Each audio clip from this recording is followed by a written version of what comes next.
لازم واجب بالساعة 2 الظهر. الدبابة مالتي بنشرت، وهنا أنا جبت تايرين سبير تبدلها، لكن واحدة تعبت. رديت على الشارع اوقف واحد يساعدني، وقفت هذا قلت له حبيبي ممكن تساعدني؟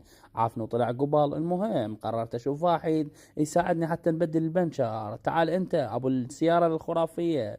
المهم عافني وطلع له كباوة، صار ازدحام كلش كبير سويته بسبب هذا هنا دعمني وطلع قبال. وهنا أنا قررت اخذ السيارة مال الشرطة الخرافية والحقه. لك انت تضربني، انا طلبت مساعدة. اليوم اشو على ذلك باقي له. ما يشوفون هنا أنا مشيت 190 باللوف، ولكن لزمته بعد ما صار انفجار، وهنا لحقته جت السيارة ثالثة ضربتني. المهم ما علي، اليوم انا اركض ورا هذا فوق ما انا الدنيا مقلوب علي، انت تعرف وياه. وهنا ظليت اركض ورا لحد ما راد يوصل سكة القطار. وقلت اليوم لو انا ضربه لو القطار يدعمه، فعلا راد يدعم القطار، لكن ضربته بوكس وقعته بالقاع. اخر شيء ضربته من